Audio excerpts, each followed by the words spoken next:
You know, sometimes life feels like one giant stress ball, right? I mean, inflation's eating my lunch money. The world news is giving me an ulcer. And to top it all off, my kid's soccer team is more intense than the freaking World Cup. Sorry. It sounds like you're juggling a lot. It's no wonder stress levels are through the roof for so many people these days. Seriously, though, this feeling of we're all in this together is kind of pushing folks to look for solutions, not just for themselves, but for their entire communities. And that's where this whole self-healing communities thing comes in. What's fascinating is that it's not just a trendy concept, it's a movement gaining real momentum. In fact, they're having their second annual Self-Healing Communities Zoom-a-thon fundraiser on November 2nd. Zoom-a-thon. Is that like a marathon on Zoom? Sorry. Sometimes my brain short circuits under pressure. It's exactly that, a day-long virtual event packed with sessions and workshops all geared towards exploring and supporting this movement. Okay, I'm intrigued. Tell me more. This is actually their second annual Zoom-a-thon. Oh, wow. So this isn't their first rodeo. Nope, last year's event was a huge success, which I think really shows how much interest there is in this whole idea. So there's momentum building around this. For sure. Okay, so for those who might be hearing about SHCM for the first time, what can you tell us about them? Well, they describe themselves as a community change movement, Community change, okay. and their focus is on well-being for individuals and for the whole community. So not just looking out for yourself, but for everyone around you too. Right. And they approach all of this through a really fascinating lens. Oh, what's that? Neuroscience. Neuroscience. Yeah, and their big goal is to help everyone understand how to take care of their nervous system. That's an interesting way to put it. It is, right. So what does that actually look like in practice? Oh, think about it this way. Our nervous systems, they're constantly bombarded by stimuli, especially in today's world. Oh, yeah. It's nonstop.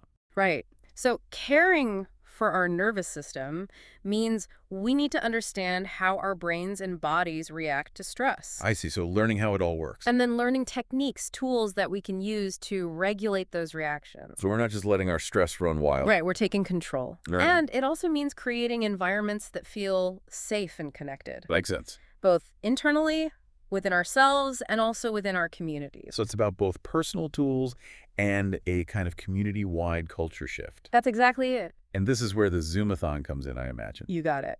So it's a fundraiser, of course. Exactly. It's how they raise money to keep doing the amazing work they do. Right, they're aiming to raise $20,000. Through Give Grove, yep. And folks can donate through December 20th. Yep, every bit helps. But it's also a chance to learn more about all of this. Right. It's not just about giving money, it's about learning and connecting with people. It's about joining the movement. Yeah, exactly. And speaking of learning, have you taken a look at the schedule for the Zoom-a-thon yet? I have, and there's some really interesting stuff in there. There is, right. The one that really caught my eye, why our childhood matters. Oh, that one's great. I mean, we always hear how important our early experiences are. But sometimes I think it's easy to just brush that off, you know? Yeah, I know what you mean. So I'm really interested to hear them dig into the actual science behind that. Yeah, I'm with you on that. Like what's actually happening in our brains during those early years. And how does that affect us later on? Exactly. Oh, and there's another one, neuroaesthetics and SHCM. Oh, yeah, that one sounds really cool. Right. Like, what's the connection between art and beauty and this whole idea of healing? They're looking at it from all these different angles. And recognizing that healing can come from some unexpected places. Like art, that's pretty cool. Yeah, I think so too. Oh, and there's one more that I thought sounded fun.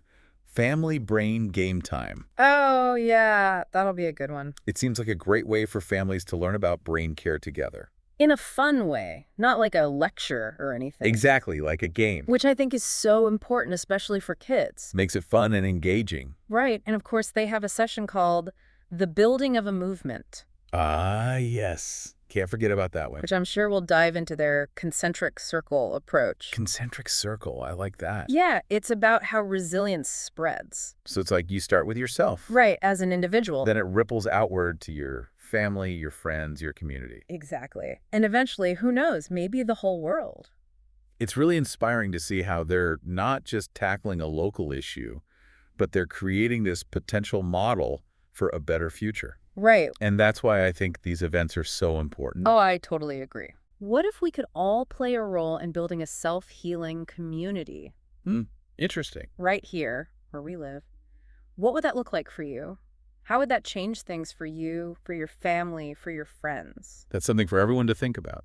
So to everyone listening, mark your calendars for November 2nd. It's going to be a good one. We'll have the Zoom link and SHCM's website in the show notes. So you can check it out, learn more, and even donate if you feel inspired to. So what are you waiting for? Go check it out.